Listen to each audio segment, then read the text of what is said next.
Hey, everybody. Welcome to the Command Show. I am so excited about this month's show. I have the esteemed pleasure of having one of my favorite people in the fire service, one of my favorite people on the planet, Joe Castro, retired Chief Deputy of Operations for the Los Angeles City Fire Department. He has graciously accepted the invitation to speak with me today. I'm really excited. He's a mentor of mine. He's a luminary in the fire service. And I'm excited about sharing his wisdom with you. Before we get into that, I want to talk about a couple of things to kind of set the tone for this show. As you know, we always talk about the NIOSH 5. And again, it's lack of or insufficient incident command, accountability, communications, lack of SOGs or failure to follow your SOGs. And the biggest one is risk assessment, really not having a good size of what you have. That's number one. So when you learn about, we're constantly evolving on our knowledge of this information through line of duty deaths. That being said, I really like the work that's being done by some of our friends at across the country to analyze the NIOSH 5 in a different way. What are the human aspects? Things like experience level, training level, things like auditory exclusion, which we talk about in our classes, tunnel vision. These are all parts of why the NIOSH 5 come into alignment. Now, you don't have to have a line of duty death for the NIOSH 5 to be present. The more of them that come into alignment, the more likely you can have a bad event. But you could have the NIOSH 5 come into play with close calls. Certainly, almost every significant close call you read about will have the NIOSH 5 present, if not all 5, but at least the majority of them. Injuries, exorbitant fire losses to civilian life. The NIOSH 5 is not just for line of duty death, but we always have to analyze this data the best we can. The other thing we're doing is I'm proud to announce officially here that we have a brand new textbook coming out. It's called Mastering Fireground Command, Calming the Chaos. And it's the textbook. And my co-author is Brian Brush, who typically co-hosts this show with me. As always, he's across the country teaching and being really busy, so he couldn't join us today. But I wanted to announce to everybody, this book is coming out officially at FDIC International next month, April of 2024 in Indianapolis. We're really excited about it. And it's a very comprehensive book. It's, I believe, 560 pages. And it's FESHI, NIMS ICS, FireScope, NFPA compliant. Which means we really covered the entire spectrum of incident command. And it's not an East Coast book. It's not a West Coast book. It's not just a book about the incident command system. For those of you who've taken my classes online or in person, it's that on steroids. And so we're proud to have this book. The foreword was written by John Norman from FDNY. However, a significant piece right behind that was written by today's guest, Joe Castro. He writes about the history of the incident command system, how it evolved. He lived through that evolution in his career, and how it was implemented in the Los Angeles City Fire Department, and how LA City uses ICS day to day. And it's a model for how I believe the rest of the fire service should consider using it, or at least learn from aspects of it. In our classes, we talk about it's not one size fits all. It's not one size fits all. If you're a 1 station or 2 station, 2-0 staffing, you're not going to have the same resource levels that Los Angeles City Fire Department or Sacramento Metropolitan Fire District would have, or FDNY, obviously. But you can still use elements of what we teach in this book. They're very universal, regardless of the size of incident, regardless of the size of your fire department, regardless of the incident type. We really get into the aspects of size up, bridging the tactical gap, how to see the fire ground from a strategic, tactical, and task view, and how to get ahead of the incident power curve, and many other aspects. And the nice thing about having Brian Brush on board with this new book is that it's very victim-centric. We don't have to have either command that serves and considers the safety of the firefighters, or command that is aggressive and prioritizes the victim. We can have a mutually beneficial incident command philosophy that benefits the victim who are there to serve and save, and our firefighters who are there to lead and protect. They're not mutually exclusive goals. So I just kind of want to set that tone as we bring in our guest for today. I love this man. He's given me so much in my career and to so many. He's one of those guys that we always ask, is it leadership natural or is it learned? And if you listen to Joe Castro, you're going to think it's natural. And a lot of it is, but a lot of it is learned. He's a student of the fire service, even to this day. He's a student of incident command, and he continues to be an instructor and luminary across the country. So without further ado, Joe, thanks for joining us. It's great to have you here. It's an honor. Well, thank you very thanks much for being with me today. The kind introduction. I don't think I could have written a better one myself. I appreciate it.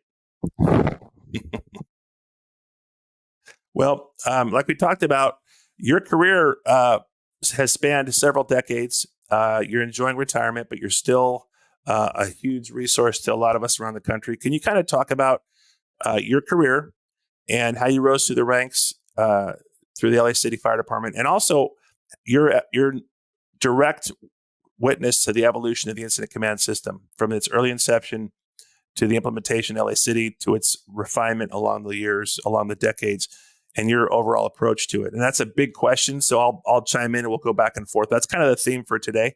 Absolutely. So wherever you want to start would be great. First of all, I was hired in 1978.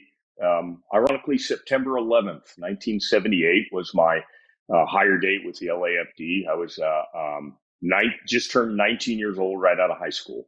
And I met a woman, or a young woman whose father was an LA City firefighter. And I went to visit him for the first time, the new boyfriend. And he was an engineer at a task force down in South LA. And he asked me what I wanted to do for a career. And I had just graduated high school. I had no idea.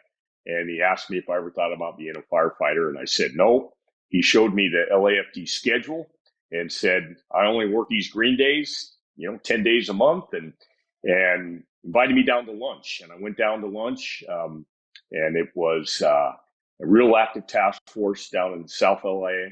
And that was my first introduction to the fire service. And the competitive nature of getting hired was drastically different then than it was now.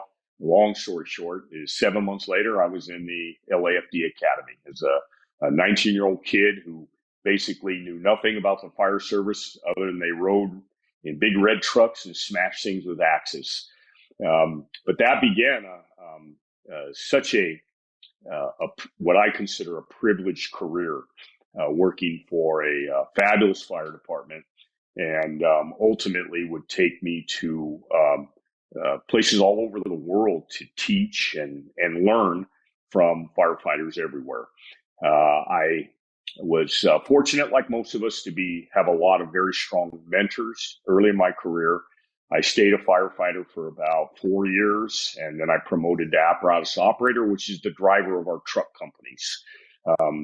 And I stayed an apparatus operator for about 5 years. I worked in one of the most active stations in the city, Task Force 33 in South LA.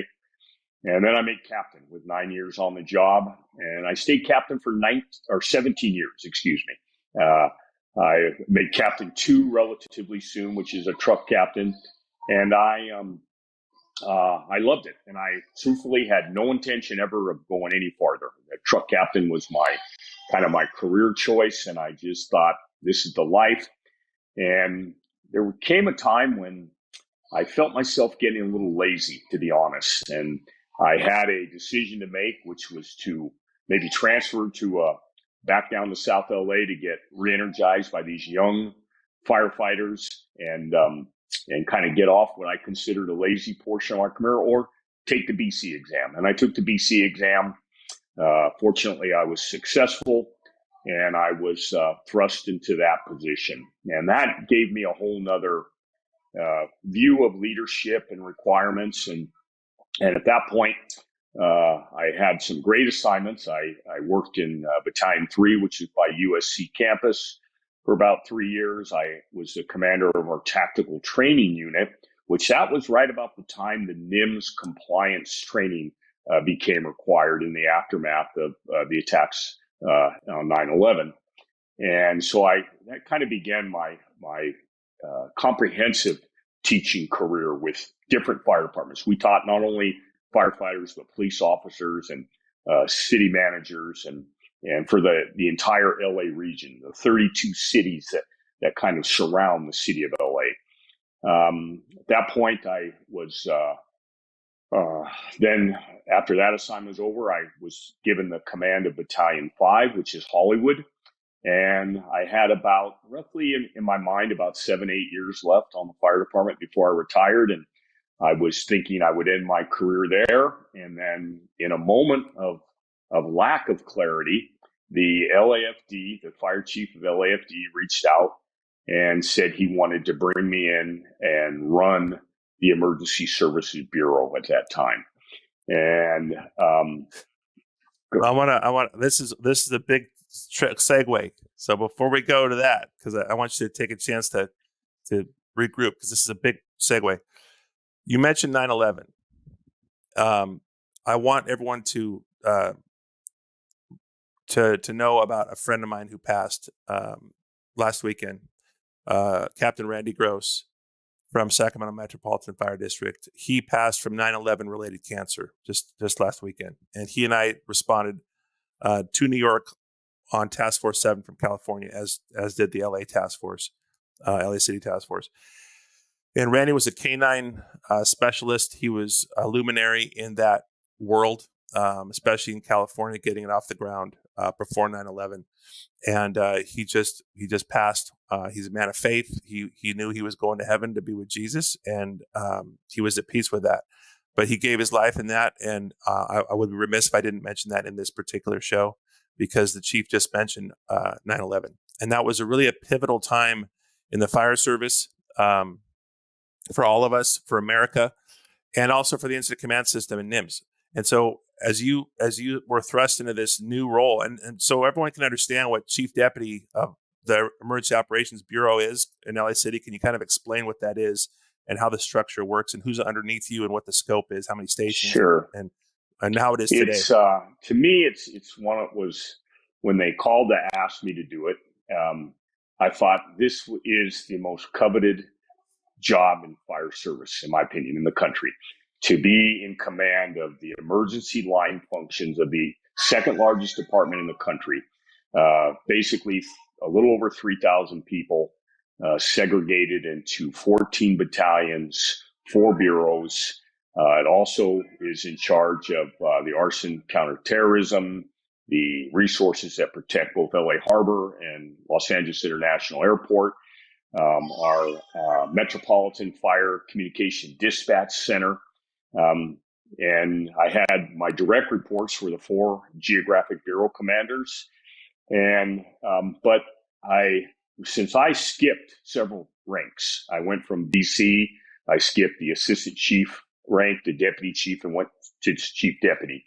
I maintained a extremely open line of communication with the ground pounders, the mission workers, the captains, firefighters, the battalion chiefs, and I like to think that's partly why I was chosen for that position, because I had established a level of operational credibility, and now it was my job to kind of mirror that with an administrative ability and the all important part of balancing politics and operations, which was a big part of the job.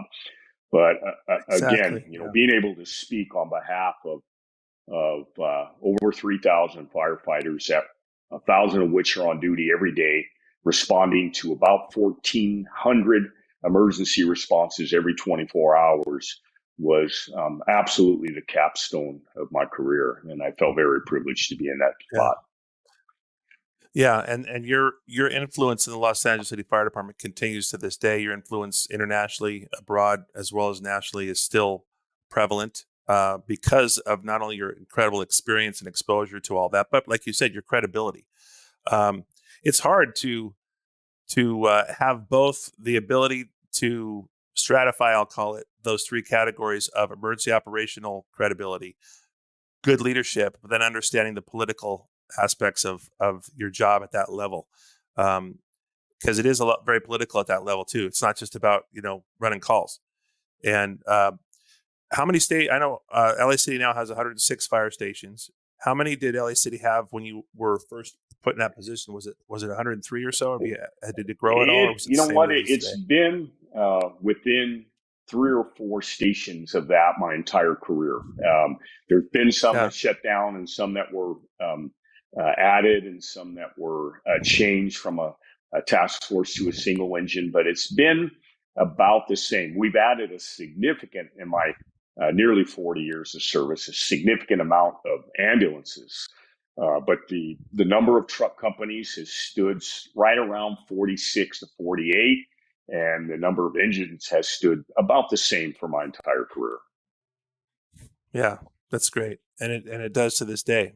And so when you were a battalion chief compared to when you were chief deputy to today, because I know you're very connected with the department still, you've helped us with some training.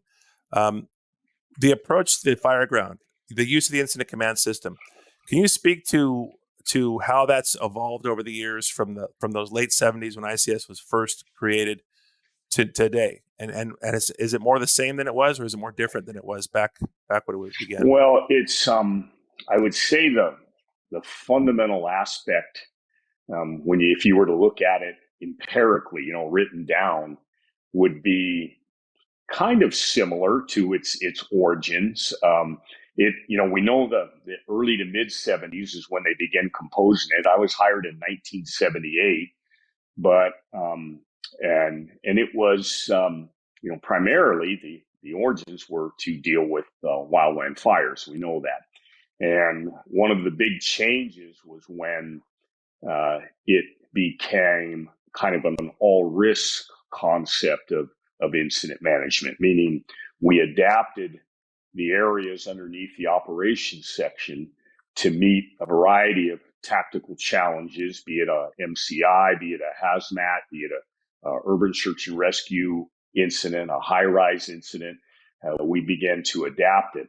But again, even in then, as a young firefighter, confused a little bit about its value and application, it was viewed back then initially as a kind of a system for chiefs. It was this confusing organizational chart that we really didn't incorporate the elements of it that address exactly what you alluded to at the beginning of this show, which was kind of the converging entities of operational safety and efficiency. And it's funny, but and those unmistakably, undeniably cannot be separated. If we can design a very safe operation, we can hold people back, 250 feet from a burning structure and have them lob heavy stream appliances in through the windows. And we know that chances are in that type of operation, we're not going to injure anybody. That would be a safe operation. However, our job, and I always refer to this as the kind of the Starbucks concept, and that every firefighter we know has been in a coffee house ordering a cup of coffee, and some well-meaning citizen shoves them aside and puts that credit card in the hand and says, "I'm buying this firefighter's coffee for him." And I always ask people when I teach, why are they buying you that coffee? Are they buying you that coffee because you're going to ensure your safety tonight at that fire when their children are in there burning or in danger? Or are they buying it because they know you are rightfully going to rise to the occasion and crawl through that window and save his children? And that's the efficient part of the operation. And truthfully, one of the things that I always thought that a solid working knowledge of the incident command system combined with experience, which is what gives you judgment, will result in an operation that is efficient and safe. And I always include safety because safety was extremely important to me. I've been to fires where LAFD members were killed. I had their bodies in my hands. I've been to hospitals and had to explain to a concerned wife or family member why this young firefighter is going to be going through 6 months of skin graft surgery. And frequently they would ask me, what happened? Why? And rightfully so. I'm accountable for that. I was my final position. It was my people that supervised that. And to be able to say that that the risk, even at such great cost, of this funeral or this hospital was warranted because that's the mission of our job. Or conversely, I've been to evaluated plenty of NIOSH reports and held them up to that same 5 filters that you talked about, Chief.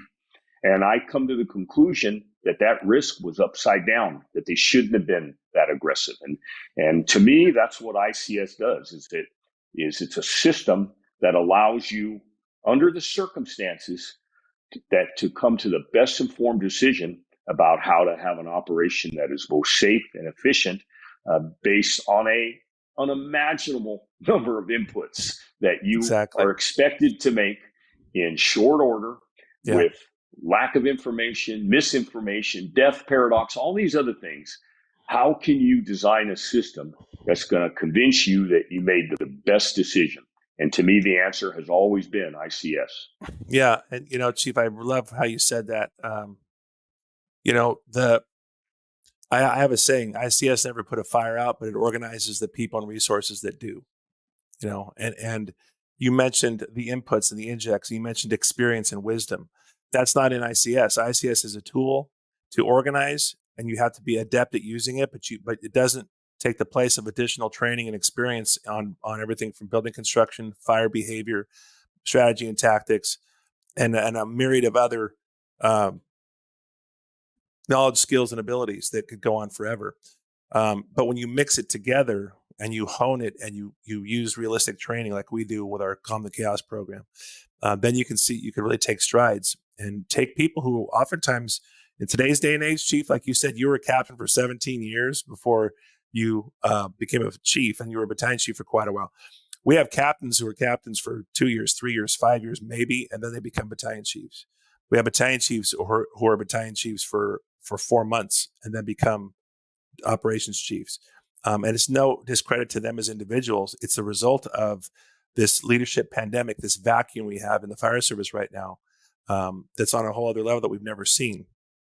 And so ICS is a tool to help you not be a tool. That's what I like to say. Because, but unfortunately, unlike LA City, there are thousands, literally thousands of applications of the incident command system around the country. And to your point, its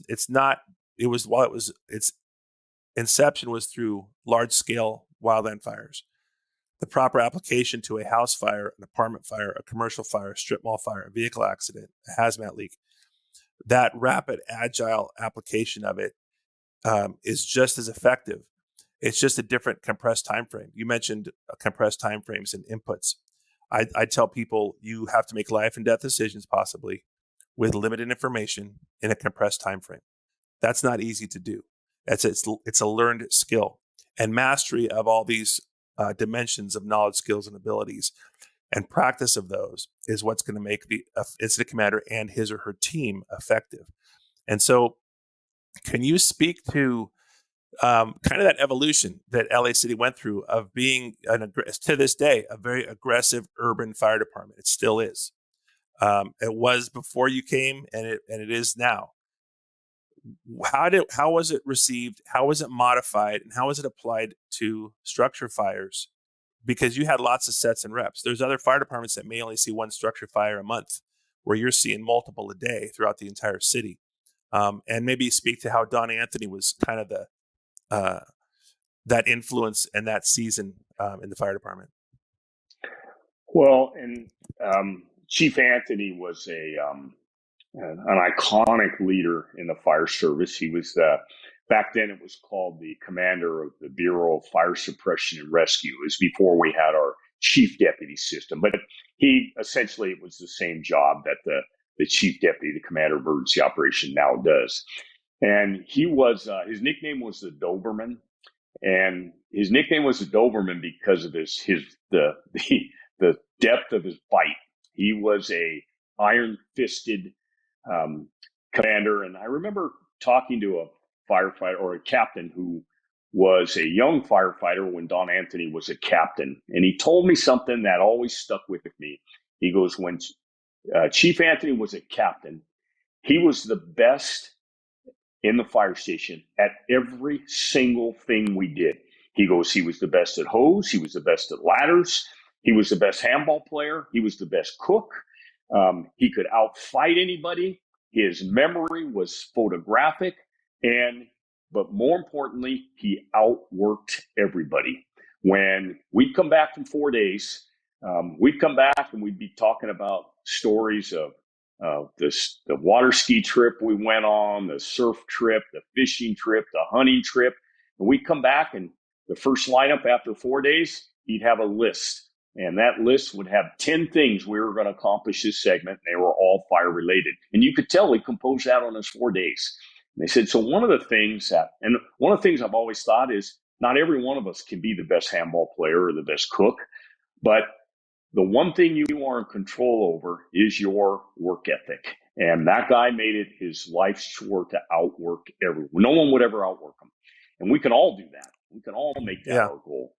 But one of the things that he did in those early phases of ICS was he began to adapt it to, like I said earlier, the different types of incidents. And therefore, it had more applicability. It wasn't just for this once every 2 year major huge brush fire, even though the failures at those brush fires is why it was developed. He made it for hazmat, for structure fires, for all variety of different incidents. And then, most importantly, is he required all of his chief officers, there's over 80 chief officers in the field in the LAFD, he made it mandatory for them to use ICS terminology. And therefore, at every incident would have an incident commander. Every incident, and again, the flexibility and scalability has always been very misunderstood. A lot of people feel that it's only for these big incidents. And when it became the law of the land, when the NIMS component, the ICS component of NIMS became the law of the land, that was another thing that was very misunderstood around the country. And I got that. For me, it was easy to adapt to because it was essentially our system. However, one of my favorite fire departments in the country has always been Phoenix Fire Department. And that was attributed primarily to the brilliance of Chief Brunacini. And I would go back there and teach at an annual conference, and they had an incident command system that was completely different, and they were really put out that they were going to be required to adapt to the system that we had used. And it wasn't a bad system. It was a very good system. And as you and I have talked numerous times, Chief, that our thought is that all we want for these fire stations is to have a plan. You have to have, and whether you're an engine captain first on scene or whether you're a battalion chief or a deputy chief rolling on a major emergency, the bottom line is we want you to have some type of plan that you can refer to that's going to ensure that you're comprehensive, that you don't leave things out, that's impervious to stress, and that's going to result in a safe and efficient operation. However, as the evolution of ICS evolved in the wake of the attacks on the World Trade Center, and the failure of a central system that responders from both all risk, law, fire, allied agencies, NGOs, there was not a single system that in the catastrophes of the 21st century, 9/11, Katrina, all these other big things, it pointed to the need of resources coming from local, state, and federal and international. And the only way for that to work is to have a central system. Now, again, that all still points to these huge incidents. And one of the things we found out is be very naive for anybody to think that you could learn this system. Let's say you're back in Chicago Fire Department and you're going to learn this new system because you still want to receive those NIMS dollars, and that you were then, after learning this system, you took ICS 100, 200, 300, 400, 700, and 800, and now you've learned the system, and it's a jumbled mess of books and papers. And to think that you're not going to think about it again or practice it, and 3 years later, you're going to get popped out of bed, because a big bomb has gone off in downtown Chicago and you would be effective. That's lunacy. It's not going to happen. And what we decided was that the only way for you to become efficient at these big incidents is for you to practice the ICS system daily.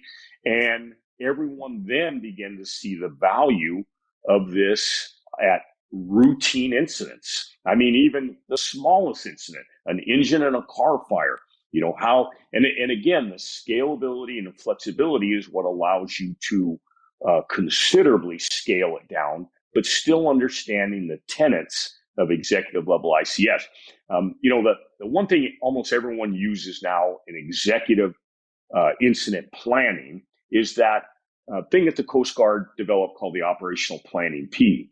But you can look at that operational planning P and you could equate the steps, each step of the dispatch, assumption of command, incident objectives, strategy meeting, all these things, which the fruition of that operational planning P is a composition of an incident action plan, a formal incident action plan.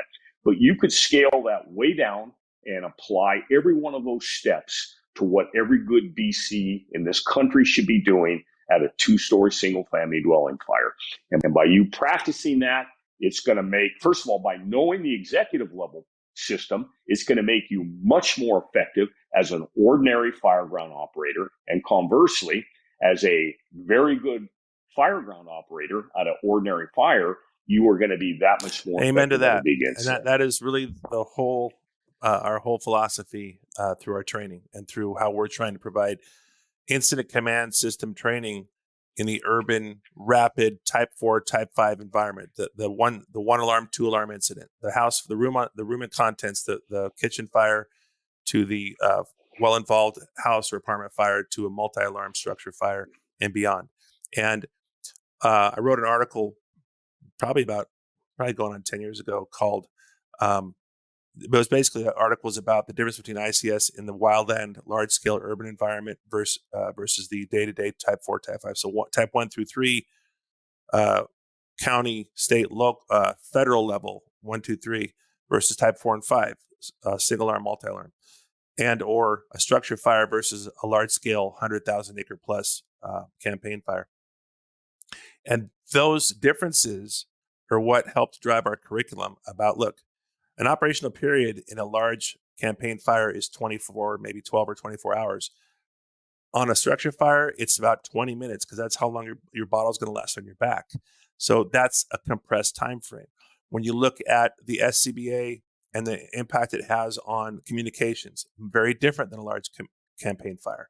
The full ensemble of protective equipment, PPE, is very restrictive, and it makes it much more difficult to account for people, to communicate with them. The nature of the workplace on a large campaign fire versus a structure fire, where you can't see your hand in front of your face at times, versus a large scale fire that's outside predominantly.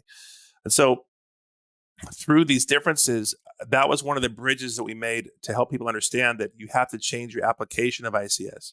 To say it's scalable is kind of an overarching philosophy, and it's true, and that's what you learn in those ICS 1 and 2 and 300 classes. But how do you apply it? What does scalability look like? Why is it important? Why? Because there's a lot of folks, and oftentimes over the years, we're talking over 10 years ago now, I'd run into ICS purists who would really have a hard time applying an ICS to a house fire, because to them, hey, I'm on a type 2 incident management team. I'm on a type 1 incident management team. I've got a division that's multiple miles long. I don't need a division on a house fire. It's one house. My last division on my last type 1 fire had 300 homes in it.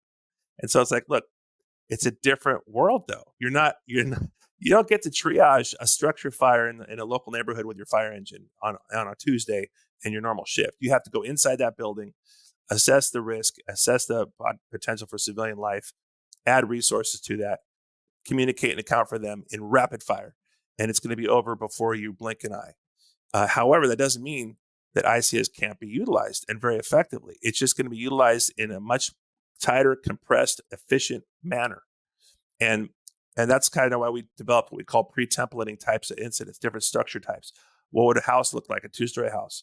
What would a commercial, an apartment, a garden apartment, a center hall apartment, a high-rise, a strip mall? What would those? How would you template those before you ever have the fire, just as a starting point to rapidly organize it with ICS? So I didn't want to interrupt you there. One of the most common questions I get teaching ICS all across the country used to be, well, how do you know how much of this system to implement at a small incident? And I said, listen, the answer to any question you're ever going to ask me about ICS is simply this. It's based on the size, scope, complexity, novelty, and duration of the incident. And no two incidents are the same. So if you're going to ask me, do you need an operations section sheet at this specific fire? I'm going to tell you it's based on the size, scope, complexity, novelty, and duration of the incident. Within each, if you were to equate ICS with a number of chronological steps that have to be undertaken, each one of those steps has, depending on the complexity of the incident, another 5 different subsets. And that's why you see, that's truly, Chief, the brilliance of your system is your system for that first arriving captain that you designed to help people not only through the testing process, but to help them when they're plastered in that jump seat, first on scene at a complex and potentially evolved normal incident. You designed a system to get those young captains through that. And it's a brilliant system. I've seen it work in testing environments. I've seen people utilize it in real life. But really what that system is a method for somebody to execute components of the ICS system and to make sure they don't miss anything. And if you were to take your system of management of that initial IC, because that's kind of another thing. It's the art is for that initial IC incident commander. We know that we build ICS from the bottom up, and that we give a lot of flexibility traditionally to that first in officer who has to make these judgment calls at a maybe a not commonly occurring or something that's bumped that commander out of their comfort zone because of size, scope, or complexity. And so we design, everybody has these little systems. And in LA, we actually copied what Brunacini called the essential elements of command. And we called ours the standard of command. And we added and enhanced, but we plagiarized about 75% of what he did. But again, it was a method to allow somebody to execute the art of ICS. I always think that when people come out of those classes, they go, okay, I'm ready. And I say, no, you're not ready. You know the system, but the art and whether you're going to execute it properly and to the level that your mission workers deserve and expect is based on some of those intangibles that you talked about, the ability to make those good judgment calls. And that is dependent on a million different things, your experience, your previous fails, all of these things we learn. We talk about NIOSH reports and what a wealth of information those are, because every one that's in existence is because there was arguably a very bad outcome at a national incident.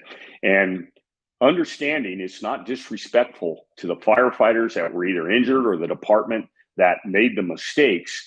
The only disrespectful part is for the firefighters across the country to ignore those lessons learned. And you can take one of those NIOSH reports every day, and there's literally hundreds of them out there now, and apply tenets of your system or the standards of command for LAFD uses, and apply each step by step. And invariably, you'll find things that were missed. And hopefully, the lesson is that if you are in the same situation or a similar situation, you will not be sucker punched like that poor guy who saw it for the first time. I always maintain all of our policies and books in the LAFD are because something went wrong. And if you roll on scene of a novel incident, you do the best you can, but there later on, people prove that we could have done better over the fullness of time. That results in a policy. And again, the only crime That's is doing exactly that same right. mistake twice. I totally preach that. I learned it from you. I've learned it from other mentors, Brunacini being one of them. He was a huge influence in my career and my life. I love that man. But my brother taught me this because my two brothers were on the job a lot earlier than I was. I came along 15 and 18 years after them, and they were in the fire service in 1972. My first brother started his career, and my other brother started in about 75, 76. And I grew up in that fire station in 1 square mile, Carmel. And I remember in the early 80s when ICS first came along. And my brothers had a saying, there's new, and I'm sure others have used it and have coined the phrase too, but there's no new mistakes. There's just new firefighters making old mistakes. And it's just the old saying, the fire service changes one retirement at a time. And shame on us for not learning from the past and not diving in and gleaning every ounce of bone marrow out of every NIOSH report so that our fallen brothers and sisters do not die in vain. That we don't just develop a policy, but we know their name, we know their face, we know the details of those incidents. We glean that out and we change not only policy, but we change our methodology, our training, our mentoring, our officer development because of these events. Otherwise, we're doomed to repeat that history. Absolutely. I used to have, I was very privileged to have an incredible staff of chief officers that I could assign projects to. And I could take a NIOSH report and hand it to them and say, I want you to read this. I want you to find applicable LAFD incidents where we've made similar mistakes, and I want to see a training bulletin out of it. And then I would say, I don't care when that first iteration of the training bulletin, make it as verbose and long as you think is necessary. But understanding that the nature of firefighters is if they sent me a 40-page training bulletin, that some of the message would get lost. But I would tell them that that you can make it as long as you want and comprehensive, but the bottom line is the last page, I want to be the 10 things that must happen at this incident, knowing that the good captains and good chiefs out there, that's going to be the page they were going to tear out, and that's the page that was going to be included in your their go book in their sedan or the front seat of their apparatus. And they did. I had one.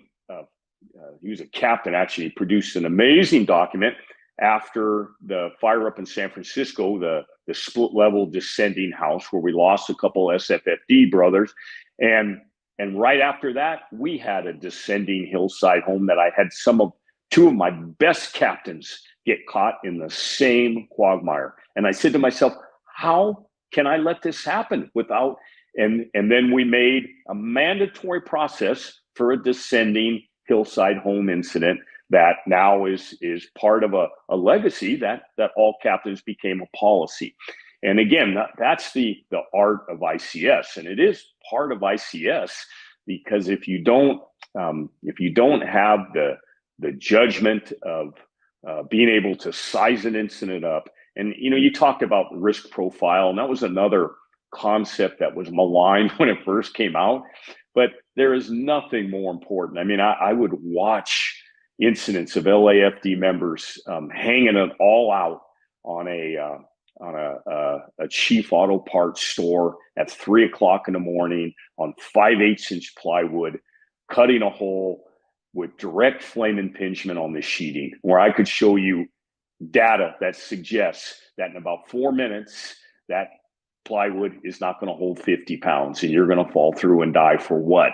The funny thing is about risk is rarely have I come across any incident, either LAFD or across the country, where in the really tough incidents where we got people hanging out of windows and 2:00 in the morning, we got fire racing through an apartment house. I have never, ever seen an incident where I had to, or a commander had to tell firefighters, you need to get in there and go rescue those people. That across the country, that's when we're at our best. But it does worry me that that level of aggression sometimes isn't applied to a loser structure. And And when we get in our dress uniforms in LA and we march down Temple Avenue to go to Our Lady of Los Angeles Cathedral because we're putting one of our brothers or sisters in the ground for a fire that we shouldn't, that's a heartbreaking thing that we need to learn about. And again, ICS is a method to ensure that the risks are appropriate and relevant to our strategy, mirrored with our strategy. Yeah, absolutely. And on the flip side of that coin, like you said, you rarely do you have to poke and prod them to take action. You have to usually jerk the chain and to hold them back. It's about smart action, right? It's not about being safe as much as it is not taking unnecessary risk. Don't take unnecessary. This job is risky. This is a risky job. It's more risky every day. Yep. And it's not about not taking risk, because if that was the case, don't be a firefighter or just don't respond. Just so don't go. But smart risk, calculated risk, and doing it again in a compressed time frame with limited information. That's hard to do. However, if we take a decentralized approach, which ICS allows us to do, it sets the table for this, where our officers, our company officers, our incoming chief officers can take bits and pieces of the incident through groups or divisions and be our eyes and ears, be our risk managers, be our accountability officers, and safety officers in those different components of that one building simultaneously. Instead of one safety officer orbiting, checking for gloves and eye protection, you have multiple embedded in the incident who are constantly looking at that and also pushing them in, saying, hey, there's a tactical opportunity right there, guys. Let's do VES in that window right there that maybe they didn't see because they were so focused on the front door. And getting that victim profile. Hey, who do we have? Where are they? How many of them? And where are we going? So it's not just headlong into a situation, but headlong into the right window, into the right door, knowing what we're going after. That's the layer on top of ICS that we're providing with the new book and with training, is how to assess and communicate those little nuances that could make or break whether or not certainly we get hurt, but more importantly, whether we make a save or not, because that window is slamming shut rapidly to make a rescue of a civilian who's actually going to survive the incident. Unquestionably. One of the things I would lecture to a lot of assistant chiefs and higher at big incidents, and I would, as the commander of emergency operation, I was bound by city charter to respond to all major emergencies anytime we have over 15 companies working in the city of LA. But arguably, I get in late. By the time they wake me up at my house in Redondo Beach and I drive into LA with my department car, a lot of stuff has already been done.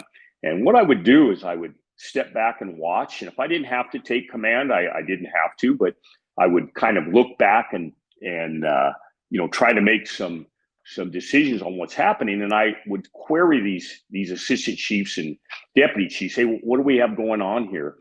And I would caution them over and over again, you're too wound around the tactical axle. I need you to understand, to be looking out. I need you to have that 20,000 foot view. But when I say that, sometimes it would be misconstrued as that no one should be around the tactical axle. Right. And that's the farthest thing from the truth. We absolutely. need those captains to be wound around tactic, because that's what they're doing. But they need somebody, and they don't need someone to follow them around that same axle. They need someone to elevate themselves a little bit more and look at the incident, the totality, and make sure everything is being done correctly. And that might, like you say, it might be a decision to pull people out. It might be a decision to realize a tactical opportunity and to be more aggressive than go in and get something done. But it's a fascinating, complex thing, the command system. And it's dependent.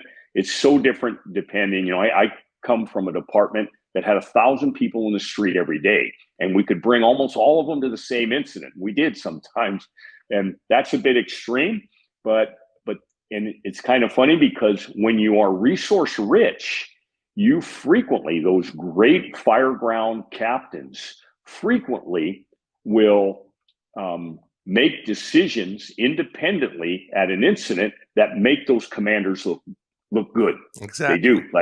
I'm sure that when I was running fires in BC, some of those great captains in South LA says, Joe seems to be struggling out there at the command post. I'm just going to go ahead and take this line to this door and put the fire out. And then people are patting me on the back later. Nevertheless, the goal was always for me as a chief officer, as it related to the ICS system, was to, when I rolled on scene and I took command of that incident, for them to breathe a sigh of relief that I was there to help, not to intrude, not to legislate, even though we did have to fix things and right the ship frequently. But nevertheless, I wanted them to have the same feeling that I had as a young captain when we heard Chief Anthony get on scene, which is, hey, the man's there. He's looking out for us. He's making great decisions, and it's going to be nothing but good that he's here, rather than, we know that it happens frequently in the country. Oh no, we got Chief Smith here, Chief and he's going to start screwing everything. Exactly. Chaos. So that's great. You know, as you were talking about that captain, it makes you look good. I was a young incident commander in my first year, and I had a car wash fire in the middle of the night. And one of the captains on the rescue company, which was newly formed, and that role of that company was to kind of not freelance, but but had the freedom to roam throughout the incident and plug holes and look for tactical opportunities and execute at will. Within reason and within accountability of either the division or group that they're working in or the incident commander. And I was ready to pull the pin on this car wash fire. I was, hey, look, it's 3 a.m. It's clearly unoccupied. We've searched it. It's into the structural members. It's not looking good. We're not making headway.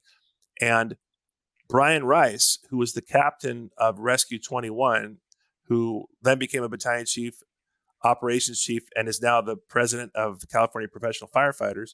He was the captain on Rescue 21 that night, and I was the incident commander. And I was ready to pull the pin. And he goes, I see a firewall in here.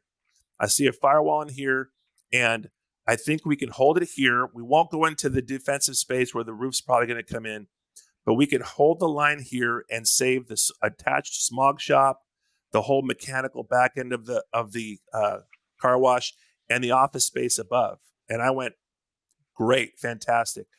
And that's where one of those pivotal moments as a young incident commander, I think this was in 2005, when I learned, oh my God, with the right people, with the right training in the right place, you can really impact the outcome of an incident at the tactical level. Like you said, in the tactical space. I call it the tactical gap between the workers on the hose line who's got smoke in his face and the incident commander outside having bonbons and sipping mint juleps at the command post.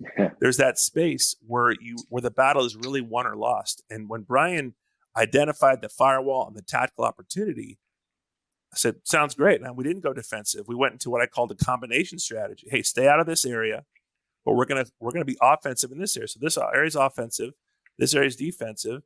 And I have some great footage of that fire where you see simultaneously elevated master streams coming into the defensive side of the facility, and offensive 2.5 shooting out the top from the offensive side where he was holding the line. And he assured me, hey, we're not in danger. We're in the mouth of a hallway. We're okay. And that decision saved a multi-million-dollar facility and that business. It was remarkable. You know, a lot of time as commanders or fire officers, we want a clear line drawn in the sand for all decisions. Yeah. And remember when the department that first developed a risk profile in the wake of firefighter Tarver's death in Phoenix was Phoenix. And one of the things they did, which your initial blush, and I don't blame them at all, was they made it mandatory for a captain to declare offensive or defensive right at the site. Right. You know, this is an offensive or defensive fire. And there was in that period, a clear line drawn in the sand. Defensive fire, we're staying outside. Offensive, we're going inside. Well, as you just demonstrated, there is no clear line in the sand. There sometimes is ones that were a little bit defensive and a little bit offensive. Sometimes ones that were offensive, you know, so there, and I always refer to commanders, the people out there at the suburban, the ICP that don't have a face piece on. They're not worried about the rookie. They're not worried about rig placement, and having the courage to either listen to those fireground commanders and and you're still accountable, whether you tell them, hey, I agree with you, stay in there. Yeah, if something goes wrong, you're gonna live with that. But having the courage to listen and to either based on a number of different inputs that you had, your relationship with this great fireground captain, trust, the information he fed you, was that matching what you were seeing and hearing? Did it sound logical? And you had the courage to then let him do kind of a hybrid combination of the strategy. Or also, it takes courage to, I hear what you're saying, but I'm telling you, it's not matching up with what I'm seeing. Yeah. So, yeah, and I've had both of those but it does take courage for that commander to. But again, if the big thing is, if you have some type of a system, which I had a system for every time our dispatch center notified us that we had 10 minutes on the incident clock, 20 minutes on the incident clock. And I remember when I first started as a deputy chief, and I would watch the commanders that were running the incident behind the Suburban, when they would receive that message from the dispatch center, hey, you got 20 minutes on the incident clock, and they would just pick up the mic and say, Roger, put the mic back down. And I would say later on, I would ask them, what went through your mind when you heard that? Well, I had too much going on. They couldn't quantify it. Yep. And I would say, do you know why they're telling you that? Because it's still about the time temp curve. They're telling you that thing has been burning for 20 minutes. And realistically, I would like you to step back, and I would like you to evaluate 5 or 6 things to determine if your situational awareness is still accurate. Do you need to develop an alternative strategy? And for me, I just developed a quick thing.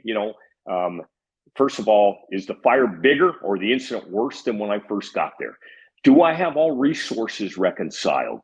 Do I have a communication plan? Do I have a way to talk to everybody? And I went through 4 or 5 different things that would allow me to say, you know what, I got 20 minutes on the clock, but I'm still good with this strategy. Or if those things that I talk about, they paint a red stripe on your rear end. And it's like you mentioned, if you don't have resources reconciled and you don't have a good communication plan, and this thing is bigger than when you first got there, and it's been burning for 20 minutes, you had better have an answer to what you need to do to fix that. That's what you get paid to do. Otherwise, if you can't do that, if you can't make a decision and make a judgment call, you might as well just kind of leave the incident command post, throw on your turnout coat, and go in there and mix it up on the roof or inside. Put your hands on a hose line. The value that you have.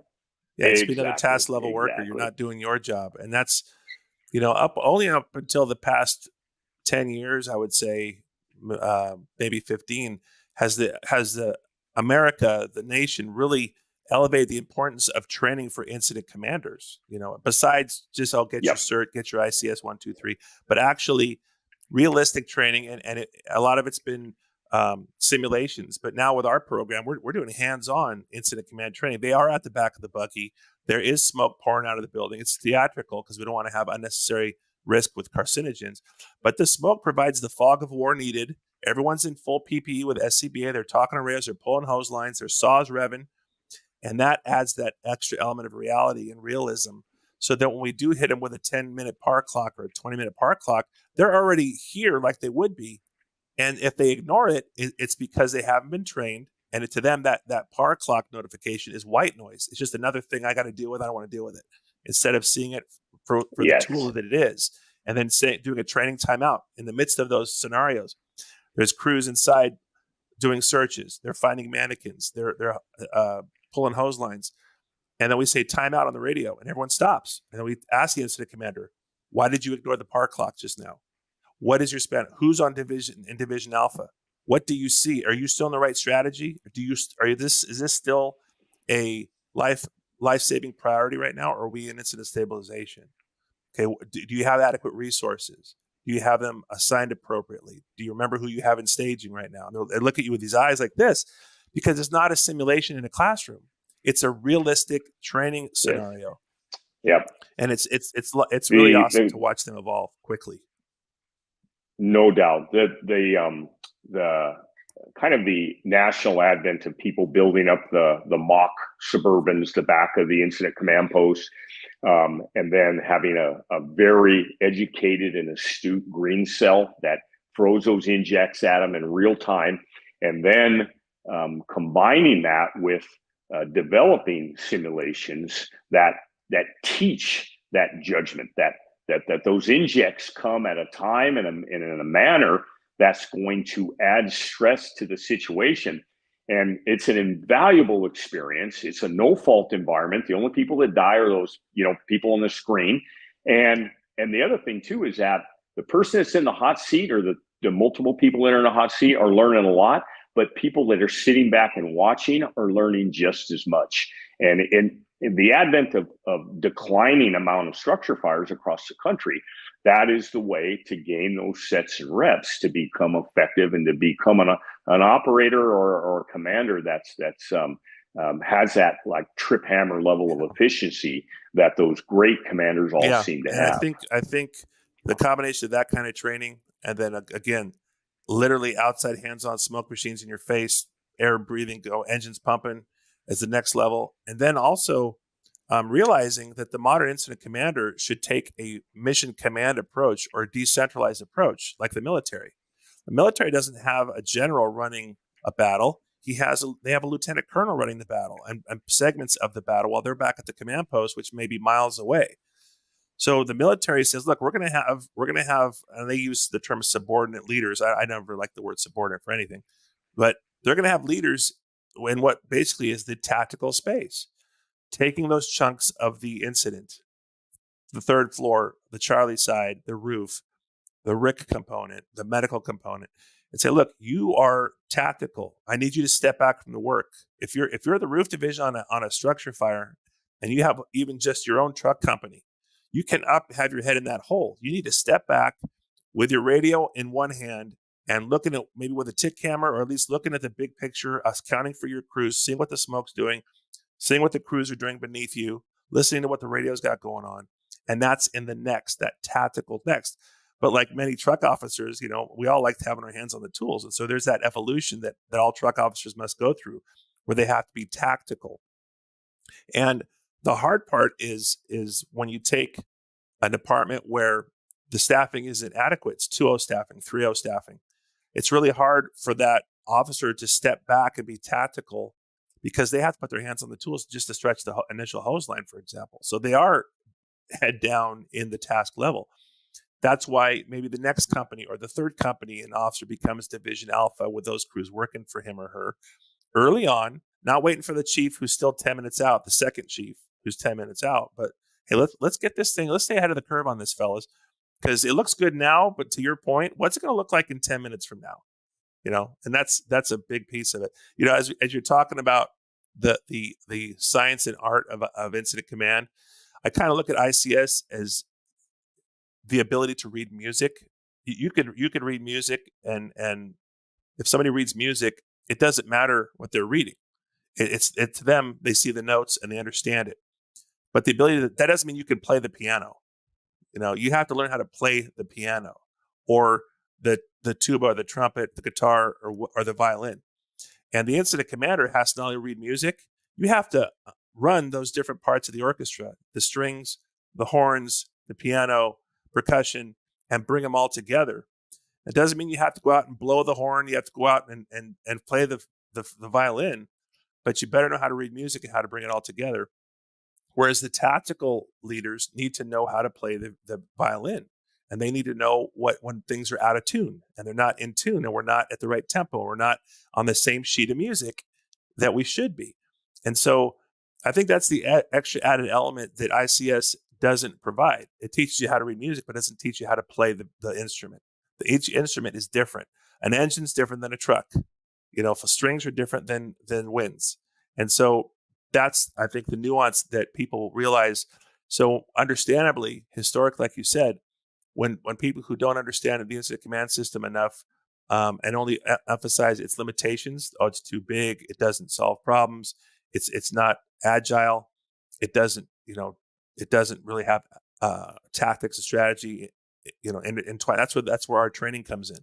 Where realistic training, the green cell stuff comes in, where you overlay and you start playing music together, and you realize, This house fire, we've played this song before. Okay. Does it mean it's going to be exactly the same? No. Does it mean that should we still plan for contingencies and unknowns? Absolutely. But we have played this song before. And so that's the predictability through training and the application of ICS, the use of resources, the typical tactics that'll be applied, whether it's VES or vertical burn or what have you. That's where our ability to remain ahead of the incident comes in. Those things combined create that efficiency that you spoke about when we started the show, of that efficiency. Can we do it in a timely fashion to execute the mission successfully or not? Are we going to save them, or are we going to get hurt ourselves? Those are the two poles, right? Are we going to do it fast enough and smart enough to get them out? Or are we going to do it slow enough and stupid enough to get us hurt? And that's kind of the sliding scale. So this stuff, I could talk about this all day. I don't want to take any more of your time. You have your brand new, beautiful grandson with you. But anything to close us with, Chief? I mean, we could sit at your feet all day and listen to the wisdom come off of your lips. But anything. Well, you really hit the nail on the head. That ICS is a system of incident management. It does not compensate for rudimentary firefighting skills. It's still about those firefighters that get to the incident quickly and safely, that lay the lines, that throw the ladders, have the ability to, those great engine captains that have the ability to root out the seat of the fire, those great truck companies that cut the holes, those great search and rescue teams that pull those people out, adherence to personal protective equipment, SCBAs, and having those skills. ICS enhances and complements that, but it does not replace it. You could be the best fireground operator, ICS compliant in the world, but unless those companies are trained, but when you have a trained company that their rudimentary skills, their fundamental firefighting skills are top notch, they have concise standard operating guidelines, those individual companies, and then you enhance that with a great fireground ICS commander. That's how we have those crews that we're so proud of and that do amazing things at incidents. And ICS certainly doesn't replace that, but in the proper sequence, it is the answer to most of the complex questions and fears we have on the fire ground. So I appreciate you. I love you. You know that. And I'm a big believer in your system and the good that you're doing throughout the country. So it's very much a source of pride to me to be associated with you, Chief. And I appreciate the opportunity for today. I'm humbled by you saying that. I obviously feel the same. I love you. Tremendous respect. Your influence on me has been abundant, and you'll never know how much so. Thank you for your time, especially with your family obligations today. And congratulations again. For those of you who, just as a reminder, Chief Joe Castro is one of 33 luminaries in the fire service who were gracious enough to contribute to our new textbook, the one that Brian Brush and I wrote. It's coming out next month at FDIC, Mastering Fireground Command, Calm the Chaos, the textbook. 560 pages, a lot of which are legends like Chief Castro and others throughout the entire United States, coast to coast, who share their wisdom, share their experiences, their case studies in command. It'll be available at FDIC and at fireengineeringbooks.com relatively soon. And if you have any questions or want to schedule training that we're talking about, realistic hands-on, either incident command training or leadership training, please email me at info@trainedfirefighters.com. Thanks again, Chief. You're the best. Appreciate you.